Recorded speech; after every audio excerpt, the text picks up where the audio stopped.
Bueno, les decíamos, Denny, hay que saludar a nuestro invitado, Edison Yáñez. Qué gusto, Edison, pero antes de iniciar este diálogo, queremos contextualizar lo que ha ocurrido. Hizo la alcaldía un anuncio formal ya del uso comercial del transporte del metro de Quito. Esto inició ayer, sin embargo, se pudo escuchar en redes sociales y ver también el malestar de varios ciudadanos precisamente por la abrumadora presencia que todos querían utilizar en horas pico. Claramente también se debió a que había 2 ventanillas, no todo está en funcionamiento. Nosotros hicimos un recorrido, por ejemplo, las gradas eléctricas no funcionan, no hay ascensores todavía disponibles. Recordemos que también no todas las estaciones están habilitadas. De las 15 serían 10, vamos a corroborar eso. Así que me gustaría escuchar antes, para iniciar el diálogo, Edison, lo que decía la ciudadanía. Los videos, mi querido Fer.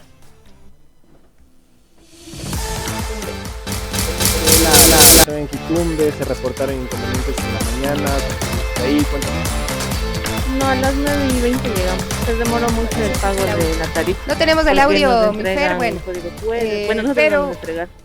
A los demás sí, pero hasta que imprime el QR. No tenemos el audio, pero ya lo vamos a revisar. Son las 9:18. Edison, bienvenido, muchísimas gracias por acompañarnos el día de hoy. Lo que decían los usuarios era que sí les parecía importante la rapidez con la cual se podía movilizar. Sin embargo, los tiempos de espera ayer fueron tremendos porque se habilitó, se pidió básicamente que lleven sueltitos para pagar el ingreso al metro de Quito. Usted fue gerente de el metro de Quito, de esta empresa. ¿Cómo evalúa este primer día de funcionamiento con cobro? Gracias del espacio. Realmente es muy decepcionante y angustiante que una serie de improvisaciones dé como resultado este lamentable día que generó ayer muchos incidentes en la gente, que pudo haber generado un accidente cuando hubo la estampida de gente que entró en Quitumbe. Imagínense si esa estampida de gente se daba en el andén y alguien caía a las vías. ¿Están listos los protocolos para evacuación de las vías? ¿Están listos los protocolos en caso de que haya un accidente con un tren y un usuario? No están listos, o por lo menos no se han publicitado o no se han presentado.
Alguna molestia o tienen alguna enfermedad o alguna discapacidad y se les dificulta subir todas las gradas. Y hay que recordar que estamos hablando de un subterráneo, ¿no? Que tienes que subir muchas gradas. Por supuesto, lamentablemente este momento somos el hazmerreír en transporte público en la región, porque se sigue un cronograma político y no un cronograma técnico. Entonces, ¿cómo es posible que se pretenda inaugurar, que se ponga placas, que se diga que ya está listo cuando no está listo? El metro está en fase de pruebas. Esas pruebas se tienen que respetar, se tienen que confirmar y se tiene que generar todo un espacio para que realmente, cuando todo esté listo y todo esté correcto, el municipio formalmente le entregue al operador internacional y el operador internacional empiece una fase de preoperación hasta llegar a marcha blanca y ahí finalmente arrancar operación comercial, que esto puede pasar entre octubre y noviembre de este año. Pero esa es la parte más sencilla porque hay un cronograma. No hay un cronograma real para todo el proceso de metrocultura, que se dejó a un lado. El metro tiene que ser un espacio seguro, inclusivo, libre de acoso, limpio, que tiene que ser el reflejo de un sistema de transporte público de calidad. De eso no se ha hecho absolutamente nada, y es una vergüenza que teniendo un plan donde 3,000 estudiantes de las universidades, de la Universidad Central del Ecuador, luego se sumaron otros estudiantes, generaron un diseño de casi un semestre de cómo llegar a los barrios, a los mercados, a los barrios, a los comités barriales, a transmitir este proceso de tener un metro seguro, un metro libre de acoso, un metro limpio, y todo eso se desechó y solamente se preocuparon en firmar un contrato con un operador internacional. No está integrado el transporte en superficie. Si ustedes escuchan los videos de la gente se queja de que ayer tuvo que pagar hasta 80 centavos o más, mientras la tarifa vigente por ordenanza es máximo de 60 centavos de integración. ¿Quién responde a ese perjuicio para los ciudadanos? Y si abren las puertas de integración, debería existir un plan Metro-Trole que debería estar unido para poder operar. Lo vengo anunciando desde hace meses. ¿Dónde está el plan de integración Metro-Trole?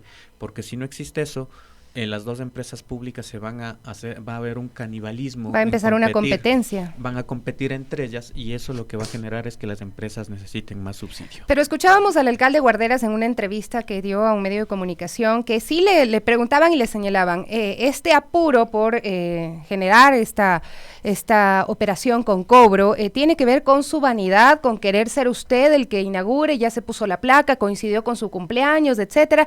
Él ha dicho que no y también les ha de alguna forma responsabilizado a quienes fueron gerentes del metro, entre ellos, por ejemplo, usted, porque han pasado, me parece que 5 gerentes del metro de Quito, y ha dicho que lo tenían votado y que es como tener un carro y simplemente no usarlo. ¿Qué responde ante eso? Bueno, no creo que haya cómo responder cuando se falta la verdad. No voy a decir que es mentiroso, pero sí que falta la verdad, pues posiblemente sus subalternos le pasan información errada. Hay que recordar que el modelo de gestión de Metro de Quito estuvo listo en abril del 2019, perdón, del 2020. Y desde abril del 2020 nunca llamaron a directorio para sesionar y aprobar el modelo. Tuvieron que cambiar al presidente del directorio, que era el alcalde Guarderas, para que recién en agosto se apruebe el modelo que se venía trabajando desde administraciones anteriores y que hay consultorías de más de $1 millón que respaldan esa decisión. Y la cambiaron por un modelo en donde se advertía que si cambian el modelo, el metro se va a demorar 2 años más. Y ojo, alguien tiene que pagar esa responsabilidad. Aprobaron un modelo de gestión por contratación de servicios sin un presupuesto definido. Porque este momento, si ustedes revisan la cédula presupuestaria de Metro de Quito, no tiene dinero para pagar al operador internacional y no tiene dinero para contratar los mantenimientos de los subsistemas. Por eso solo operan 4 trenes y el resto no opera. Por eso hay estaciones que están cerradas, por eso hay escaleras que están apagadas, porque ninguno de los subsistemas tienen contratado el mantenimiento. Y lo que se está haciendo este momento es a dedo, dando contratos complementarios al operador internacional, extendiendo contratos al fabricante de trenes para que hasta diciembre exista. De tal forma que la nueva administración municipal se ve en el problema de decir dónde consigo plata para poder contratar lo que hace falta. Pero esto es gravísimo lo que usted está diciendo. Este contrato con la operadora, entiendo que fueron $183 millones por un lapso de 6 años, ¿no? 6 años. En alguna entrevista le escuché al gerente del metro que dijo 193 millones. No sé si fue un lapsus o tiene que ver con estos contratos complementarios que usted está mencionando en este momento. Sí, claro, de un costo original de $42 millones anuales del metro, incluido todos los mantenimientos, pasar a un contrato de más de 50 millones sin mantenimientos. Habrá que ver los ajustes que se hicieron para llegar a esos precios. Pero como digo, toda la información está ahí, hay respaldos, por suerte hay un respaldo digital. Cuando ustedes lo requieran se puede entregar todos los estudios, todos los procesos que se hizo con la banca para mostrar los pliegos, los diseños de base, los concursos. Es más, el contrato o el modelo que sacan para contratar al operador internacional, usan un estudio que dejé realizando de operación y dicen que no había nada, ¿no? Pero sí, digamos que ese tipo de cosas, como digo, se falta la verdad. Pero además el alcalde Guarderas, cuando fue concejal, él estuvo a cargo del metro. Y no citó a directorio desde abril hasta agosto. para aprobar el modelo de gestión. Y luego en octubre presentaron un estudio de 15 hojas donde decía que todo lo que se había hecho durante más de 4 años, porque venía desde administraciones anteriores, que arrancó con el doctor Barrera, que nada de eso servía. Y decidieron contratar. De alguna forma, Guarderas señalando a Guarderas como el Spider-Man señalándose a sí mismo al bueno y al no malo. sé, a mí sí me gustaría, creo que ya tenemos al video de las personas porque se habla mucho que es una obra para la ciudad, pero el día que precisamente debía abrazar esto a los ciudadanos, tenemos este tipo de declaraciones que la verdad que es lamentable, ¿no? Porque pareciera que cualquier acto puede justificar las afectaciones que tienen a los ciudadanos, ¿no? Lo tenemos ya, mi Fer, ahora sí. ¿Consideras que se debería mejorar algo? Claro, se debe mejorar más que todo en el cobro de la tarifa porque se demora mucho. Y si no, y como el metro sale justo a la hora exacta y si no llega de esa hora, a esperar el siguiente turno. ¿Vas con urgencia o tal vez, no sé, te evalúas seguir tomando el metro u otro sistema de transporte? Me quedo con el trole. Con el trole. Es más rápido y también se ahorra tiempo, pero sí, hace el movimiento y todo. Más rápido, los recorridos que hay gente que ha probado, dicen en el trole te haces unos 40 minutos, en el metro te haces 20, 22 minutos. Sin embargo, ayer se demoraron un montón pagando y el hashtag era llegando tarde en metro. Claro, porque además es la primera socialización directa de transporte para tu trabajo, para tus actividades, porque antes fue como una planificación de conocer cómo va a funcionar, pero finalmente cuando necesitas que ese sea tu transporte diario, ocurrió esto. Yo solo quiero agregar nada más lo que decía el metro, que desde la empresa pública metropolitana se agradece la gran acogida de la ciudadanía que se movilizó durante la jornada del 2 de mayo y que están conscientes de los inconvenientes. Ofrecen las disculpas y trabajan para hacer las mejoras en la prestación de este servicio. Además, recuerdan que los horarios son sin interrupciones dentro de las 6 horas, de 7 a 10 de la mañana y 4:30 a las 7:30. Hoy día Denis fue a la estación de Ejido y pues no hubo gente, ¿no? Fue elegido, fue a la de también la de Olmedo y la verdad que no había mayor circulación. Yo no sé si se debe a esto de ayer me fue tan mal que no volví o realmente si se pudo subsanar. Había también estaciones cerradas, recordemos que no todas están habilitadas, 10 ¿no? 10 estaciones abiertas según se ha anunciado. A ver. Bueno, esto de que prefiera decirme voy a quedar mejor con el trole, esto a mí me preocupa porque lo que hay que buscar es que la gente realmente quiera subirse al metro. Es una vergüenza porque hay mucha tela que cortar atrás del recaudo. Hay que recordar que en la época de Mauricio Rodas el sistema de recaudo se sacó del contrato metro para que se lo maneje uno solo por toda la ciudad, lo cual a esa época ya era antitécnico porque se generó un monopolio. Luego se lo vuelve a meter, se deja generando los pasillos y se genera una norma técnica en la ciudad de Quito donde se permite y se habla de un sistema que hoy se usa en la actualidad en todos los países, que es el sistema de pagos abierto. ¿Qué quiere decir esto? Que desde el día 1, si yo tengo una app en mi teléfono que me permite pagar el transporte o pagar cualquier otro medio, tiene que ser aceptada en el transporte. Si tengo una tarjeta de débito de una cooperativa de ahorro y crédito, de una institución bancaria, tiene que ser aceptado en el metro. Si tengo un generador de claves de un código QR en mi teléfono, tiene que ser aceptado en el metro. Y resulta que ayer pidieron que vayan en efectivo, que vayan en sueltos, como la propaganda de hace 30 años del trole. Irá con sueltos, irá con el cambio justo. Para darle un boletito. Me río porque me parece tan absurdo. Es que eso es lo pero que además en 1000 años casi no podamos alcanzar algo de derecho. Busquen las publicaciones que he realizado durante los últimos meses. Vengo advirtiendo, el sistema de recaudo del trole es del metro, es tecnología de hace 20 años atrás. Pero además, por lo menos en el trole tú pones tu moneda y pasas. Acá no, acá tienes que comprar el boletito con el QR, luego pasarlo y para salir volver a pasarlo nuevamente. Y si el QR se arrugó, se dobló, ya no te lee. Entonces, claro, hay una falta tecnológica tan grande. Y ojo con lo siguiente, cuando se dejó colocando los pasillos, que dicen que no había, que no existía, yo recuerdo claramente que el alcalde actual fue a ver que los pasillos que se habían comprado no sean de mala calidad.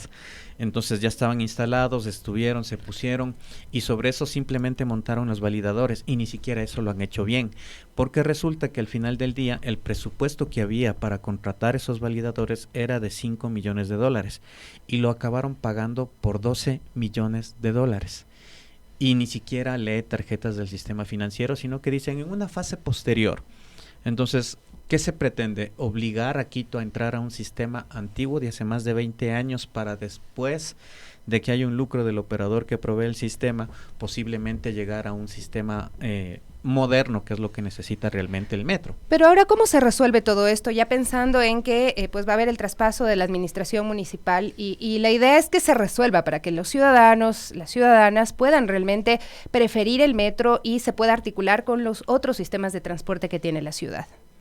Lo importante de esto es que ya el alcalde y su equipo den las directrices correctas. Lamentablemente están entregando la información a cuentagotas del sistema metro en Secretaría de Movilidad y ya el alcalde tiene que poner un par, es decir, hasta aquí, dejen de jugar con la ilusión de la gente porque es una ilusión usar el metro, pero sobre todo dejen de jugar con la seguridad de la gente. No se puede poner en riesgo a la gente si no están los protocolos listos, no hay comunicación abajo del túnel, no hay un sistema de recaudo generado de forma integrada. Pero igual el servicio va a tener que avanzar, y el servicio ¿no? tiene que avanzar, claro, pero que las pruebas se hagan correctamente. Los proveedores de los subsistemas lo que nos dicen hoy en día es: ustedes mueven los trenes en el día, yo hago pruebas en la noche. Cuesta más, obviamente pagar personal en la noche cuesta más y me voy a demorar más tiempo porque no estoy haciendo de corrido. Entonces todo este tipo de cosas, lejos de ayudar a que realmente el metro entre en funcionamiento, está demorando más su funcionamiento. Falta integrar en superficie. La gente ayer se quejaba que tuvo que pagar 80 centavos de dólar entre estas y las otras para poder tomar un bus alimentador, el metro, y poder completar sus viajes, cuando la ordenanza dice que son máximo 60 centavos. ¿Quién le respondió al ciudadano por eso? Sí. Solamente por un capricho de inauguración. Entonces, ese tipo de cosas son importantes limitarlas, hay que reestructurar la red de superficie, hay que generar integración no solamente en estaciones, sino con ventanas de tiempo, que es como se utiliza en cualquier ciudad moderna.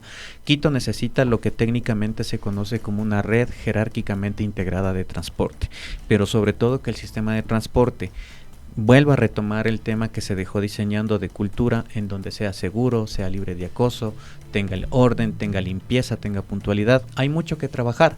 Lo más fácil era simplemente mover los trenes, ya lo están haciendo. Ahora hay que hacerlo difícil y ojalá la nueva alcaldía ya se ponga manos a la obra para lograr este objetivo.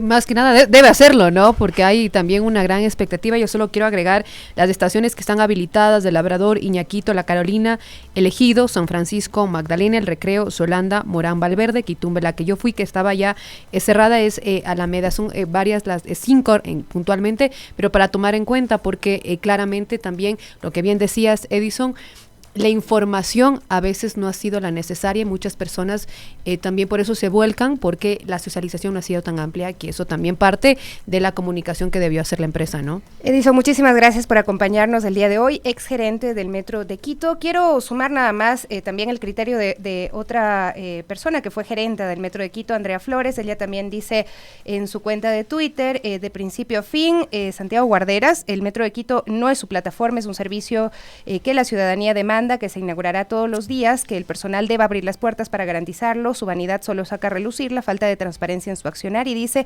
¿cómo se puede referir a un fin cumplido si, lo que decía también Edison, las pruebas de material rodante no han terminado, por eso no mueven todos los trenes y tampoco atienden en todos los horarios, no hay un sistema de recaudo electrónico, no se han reestructurado las rutas en superficie, los usuarios deben pagar 2 pasajes porque no hay integración, aún falta contratar servicios de mantenimiento seguros y no tienen presupuesto, a días de dejar la alcaldía debería proceder con la verdad, la ciudadanía merece información oportuna y eficiente. ¿Por qué leo esto? Porque son 2 criterios similares y no es que se le quiere aguar la fiesta y quitarle la placa al señor Guardera, sino que son varios criterios que realmente coinciden en que las cosas todavía no estaban listas y que hubo un apresuramiento por vanidad o por lo que sea, pero que pudo haber causado daño también a la población. Hacemos una pausa y volvemos.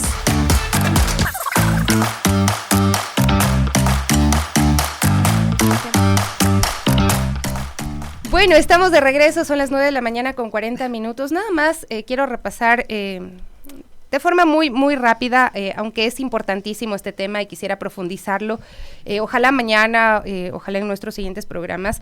El día de ayer nuestra compañera Viviana Erazo pudo conversar con el abogado de la escuela Charcot, donde fueron presuntamente abusados niños y niñas de entre 3 y 9 años, y resulta que la escuela va a denunciar a los padres, va a demandarlos por lo que consideran actos vandálicos que se cometieron cuando los padres protestaban en diferentes jornadas.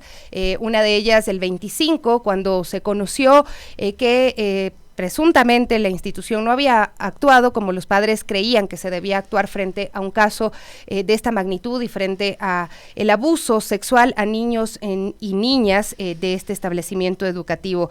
Sí me ha sorprendido muchísimo, me ha indignado también escucharle un poco hablar al abogado, que además fue subsecretario de Educación,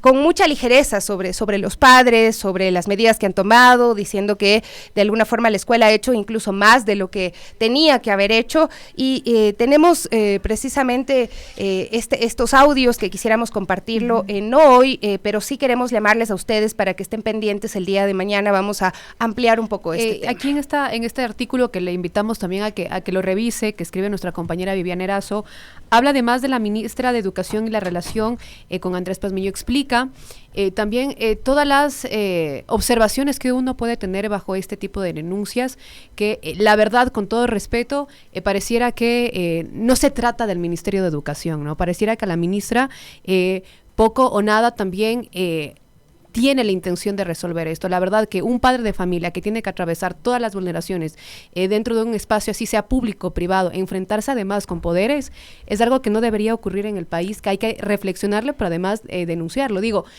tú tienes muchas preocupaciones ya en tu vida, además tienes que salvaguardar la integridad de tus guaguas. Asumo yo que eliges un lugar para poder subsanar o poder atender esta situación, y en el propio lugar te quieren vulnerar los derechos de tu guagua y los tuyos, ¿no? Acusando a los padres. Así es. Asumo yo que los padres ahora van a tener temor incluso de las represalias. Ese es el problema más grande, y lo que a mí me parece que también tiene un trasfondo estas declaraciones de parte del abogado de la institución. Los tenemos identificados, dice en una parte del audio, porque hubo, y es verdad, los padres me confirman que sí, el día viernes hubo una situación en la que se calentaron los ánimos y hubo fuera del establecimiento educativo quema de llantas, y en un momento se abre la puerta y sacan algunas alfombras y también las queman fuera de la institución. El abogado dice que hubo robo de bienes, etcétera, y claro, eso no está bien, eso hay que decirlo, hay que rechazarlo también, eso no podría ocurrir. Sin embargo, estás hablando con padres de niños y niñas a quienes les han fregado la vida a sus hijos, de quienes han abusado sexualmente, porque los testimonios, y cuando empiezas a escuchar las historias, es escalofriante lo que ellos dan a conocer. Entonces no estás hablando con cualquier padre ni con cualquier vándalo, como quieren hoy calificarlos. Exacto. Estás hablando con padres de niños vulnerados que no saben qué hacer, que sienten que todo va lento, que esperan a que la fiscalía realice las pericias psicológicas y mientras tanto no pueden iniciar, o quizá ni siquiera tienen dinero para poder iniciar terapias psicológicas de por vida con estos niños y niñas. Es una situación sumamente compleja que a mí me parece que al equipo de abogados de la institución, a las autoridades de la institución, les hace falta empatía, ponerse en el lugar de los padres, porque además hemos escuchado audios, y que creo que son estos audios los que calientan los ánimos, en los que se da cuenta de que ellos estuvieron conversando muy frescamente con el presunto agresor en el baño de la institución un día después de que se pusieron las denuncias, y de que incluso le dicen y le recomiendan que se esconda. Esto es de alguna forma lo que calienta los ánimos. Los padres estuvieron hasta la madrugada del martes ahí.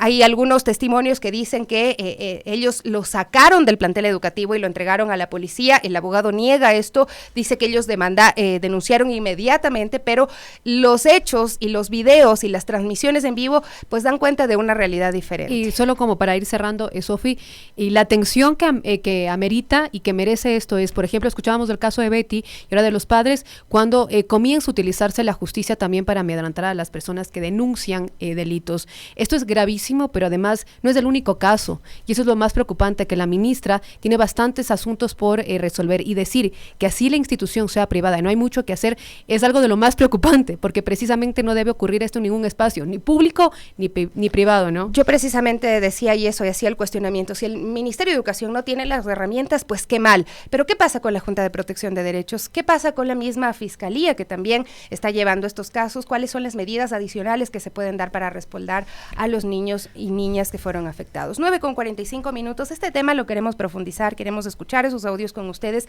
no nos alcanza el tiempo el día de hoy, pero mañana por supuesto vamos a estar recabando además más información, pues estamos en contacto permanente también con los padres y hemos podido conversar también con el abogado de la institución educativa. Hacemos una pausita pero chiquititita, un separador, mi querido Carlitos, y enseguida estamos saludando con nuestro invitado.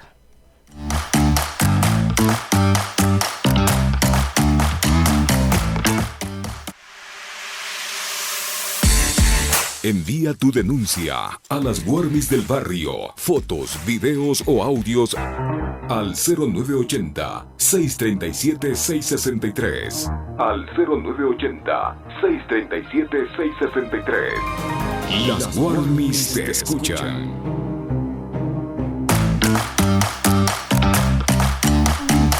9:46. Deni, vamos a saludar con Jorge Luis Espín, él es abogado experto laboral y vamos a hablar sobre las reformas laborales que se han dado en los últimos tiempos y que se nos han pasado, algunas no estamos como que muy claras. Como, estamos cachando mucho. ¿Qué mismo es que ha pasado?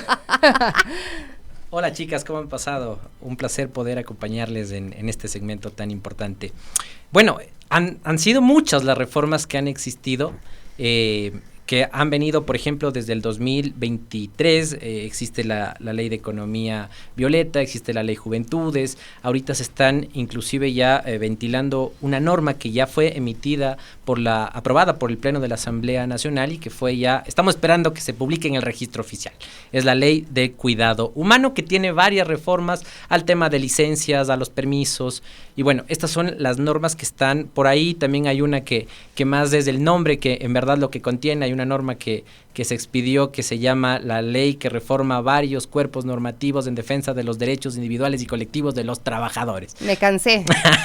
Sí, pero efectivamente esa norma, ¿qué te tiene? Tiene 3 artículos que te modifica o que te cierra el tema de cuánto debe ser el tiempo de almuerzo, el tema de cuánto las personas tienen o qué se entiende por un periodo de trabajo. En fin, son reformas que desde un punto de vista técnico más tienen una bandera política desde la Asamblea para decir estamos trabajando, que en realidad algo que sustancialmente cambie, reforme, mejore las condiciones de trabajo, de empleabilidad. Abogado, ¿y cuáles son estas reformas que se estarían beneficiando a los trabajadores? Valga la aclaración. Por ejemplo, se hablaba de las novedades más destacadas, es que las mujeres puedan tomar hasta 3 días de permiso pagado para mes por los dolores menstruales. La verdad que esto para mí es lo mejor que puede pasar en el mundo. Me genera... Pero saca a ver pues esos 3 días, a ver si claro, se quedan en algún lado. La verdad lo que a mí me genera bastante preocupación es que eso debería ser un derecho ni de discusión, ¿no? Porque la verdad que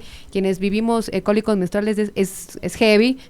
También la ampliación de vacaciones, de esto en el sector ya privado, de 15 a 30 días. Y asimismo extender permisos pagados por fallecimiento de cónyuges o parejas de unión de hecho. ¿Qué significa todas estas alcances? Eso es lo que se va a aprobar. ¿Qué tanto se aplicará? A ver, el tema es bien complejo. El tema es bien complejo porque tenemos un mercado laboral que está absolutamente contraído y bueno, primero, como premisa, lo que ustedes están planteando todavía no está aprobado. Esto es parte del cambio estructural que se está ventilando en la Asamblea en torno a las reformas del Código del Trabajo. Entonces, esto todavía está en discusión, esto es un tema de análisis, es un tema de que todavía hay que entender, analizar el enfoque que se está dando. Porque, por ejemplo, como tú bien dices, el tema de este permiso que debería ser un legítimo derecho a las mujeres, precisamente termina a veces por cerrar un poco más o estigmatizar más al trabajo femenino. Entonces, es un tema de cómo nosotros, como legisladores, tendrían que aplicar las reformas, porque lo que están haciendo es abriendo más las brechas y la posibilidad de que existan discriminación en contra de las mujeres. Ya tenemos, por ejemplo, el tema de la ley Violeta, que precisamente muchos críticos, las activistas políticas, dicen que hay un enfoque inadecuado a la ley, que no se ha hecho caso a las comparecencias o al enfoque de género que necesita una norma de esa envergadura. Principalmente, entonces, falta la conexión con el pueblo, falta la conexión con la sociedad para entender cuáles son las necesidades. Entonces, por ejemplo, tenemos este tema de la ampliación, eso es lo que está discutiendo en el proyecto, del periodo de vacaciones. Ya desde la luz, por ejemplo, irradiadora de la Constitución, ese es un tema que no debería estar ni siquiera en discusión. No nos olvidemos que, por ejemplo, la Corte Constitucional lo que ha determinado, en el caso de las mujeres, en el tema de que había diferenciación en el sector público y privado en torno a la protección que tienen en el periodo de lactancia, mientras en el privado decía 12 meses, en el público decía 15. La Corte dijo, esto no puede ser así, no hay razón de ser. Porque no hay un trato igual. Tiene que haber, porque no existe el derecho tiene que ser aplicado en forma progresiva y los sujetos a quienes está destinado este derecho, entonces tienen la misma categoría. Entonces no hay por qué. Lo mismo pasa con el tema de vacaciones. ¿Por qué ha de ser diferente el sector público del privado? Y esto va inclusive más allá. La OIT hace décadas ya ha determinado... El argumento seguramente será porque las vacaciones del privado las paga el empresario y las del público las paga el Estado. Pero imagínate, si es que sigues esa lógica, al público les restringen un montón de cosas porque dice esto es parte del dinero de todos. Entonces, si es que sigues, debería ser una lógica inversa, si es que cabe el tema, que al público sea 15 y al privado sea 30. Ya, pero eso no es la respuesta. La respuesta es igualdad de derechos, porque las vacaciones es un legítimo goce de este tiempo que necesitas para distraerte. Estamos colapsados en algún momento. Escuchar esto atentamente. Claro, digo, el humano se va quemando. Nosotros nos quemamos de trabajo. Y la reducción de la jornada laboral ganando el mismo sueldo. Yo digo como ideas que se me ocurren, pero... Sí. O sea, claro, si se piensa en la parte humana, pero lastimosamente en nuestro país, pues lo que estamos viendo también es que las cifras hablan de que hay, mucho trabajo que no está regularizado, que no es empleo pleno. Y eso también preocupa muchísimo, porque si ni siquiera tienes empleo, ¿cómo vas a disfrutar de vacaciones? Si no tienes décimos, no tienes absolutamente nada, no tienes protección en salud. Entonces, sí hay esto que se discute, que parece una bella novela y que contrasta mucho con la realidad. Eso es un tema sumamente preocupante y es un tema de analizar la realidad de los ciudadanos, de los ecuatorianos, que precisamente no tienen empleo. Y yo soy partidario de que no es la vía adecuada la flexibilización de las relaciones de trabajo. Hablemos con cifras. ¿Qué es lo que ha hecho la ley de apoyo humanitario? La ley de apoyo humanitario nos la vendieron como que es una norma necesaria para sostener el impulso, el trabajo. Posiblemente se lo ha logrado, pero ¿a qué costo? Claro. ¿A qué costo?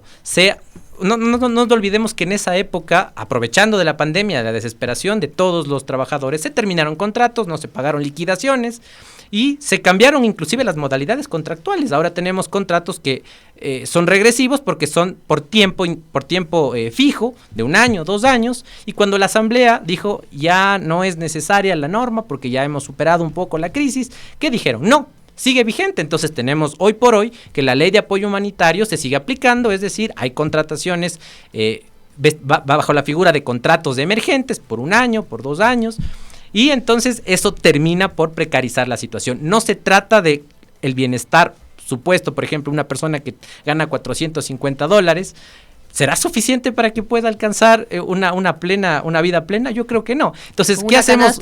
No llegamos a la canasta básica. ¿Y qué es lo que se pretende hacer? Que mediante esto, no es que gane una persona 450, que sería la aspiración que por lo menos ganen eso, sino que esos 450 lo voy a dividir entre 2 personas y van a ganar 225 cada uno. Solo algo para que nos comentaba que si bien hay algunas reformas que todavía están discutiéndose, la que sí entró ya en vigor es lo que usted ha hablado de la ley de cuidado humano. ¿Esto qué significa o cuáles son los principales beneficios para los trabajadores? Principalmente esta norma... cambios, antes de hablar de beneficios, cambios. O cagadas, no sé.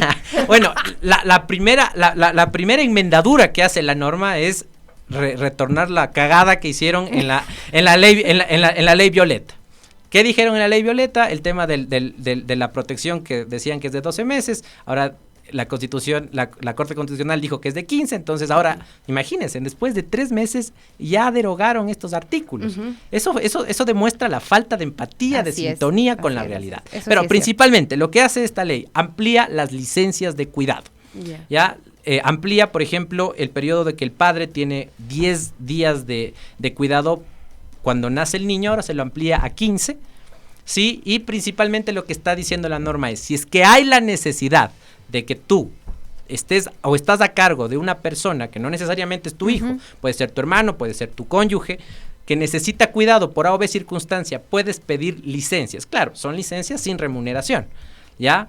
Esto un poco lo que hace es otorgar este derecho de que si es que la necesidad lo amerita, no te puedan despedir porque tú tengas adicionalmente que cuidar a alguien que está enfermo, ¿no? Hablemos de alguna discapacidad, de algún tema de un accidente grave que necesite emergentemente tu atención. Entonces, se amplía este tipo de licencias, se está planteando, esto bueno, todavía no está claro en la norma, de que si es que, por ejemplo, se va a ampliar el periodo de las 2 horas que tienen las madres, que estaba protegido después de la licencia de maternidad, tienes 1 año. Ahora lo están planteando que sea a 15 meses. ¿Ya? Pero bueno, todavía hay dejos en esta norma, ¿no? Todavía estamos esperando que sea publicada en el registro oficial, esperemos que sea en estos días, pero cambios ya no existen sobre esto. Entonces, básicamente lo que esta norma hace es ampliar los periodos que tienes de licencias remuneradas y no remuneradas para atender o el tema de la lactancia, a los neonatos, o también extiende a tu propio cuidado. Ya tú vas a poder pedir una licencia porque no te sientes bien, porque efectivamente tienes una situación que muchas veces no se visibiliza, ¿no? Nosotros estamos, o pretenden que seamos una especie de máquinas, de robots, que no sentimos, y entonces hay claridad en que por lo menos mediante esta licencia tú vas a poder pedir. Ahora, el tema desde la proyección o lo sustantivamente puesto en la norma versus lo que va a pasar en la realidad, ese es otro cuento. Y eso es lo que hay que ir viendo a lo largo del tiempo. Abogado, usted es experto laboral, le voy a tomar la lección porque acá nos hacen otras preguntas adicionales y nos dicen, por ejemplo, ¿qué pasa con los empleados públicos que entran antes de las 6 de la mañana? ¿Tienen derecho a transporte? Es lo que nos preguntan, y también nos dice ¿qué está ocurriendo con las horas extras en la actualidad en el sector público? Bueno, eso es un tema sumamente complejo. En el sector público no se pagan horas extras. Si me pregunta por qué, simplemente porque dicen que no hay presupuesto, que no está planificado, que no está planteado. Yo he sido funcionario público y efectivamente las horas extraordinarias están solamente establecidas para las personas que están bajo el régimen obrero. Los servidores públicos que están sujetos a la LOSEP, a la Ley Orgánica del Servicio Público, no reciben horas extras. Y esto es algo atentatorio a derechos. Y esto también trae a colación adicionalmente otros temas. El tema de la estabilidad de los servidores públicos.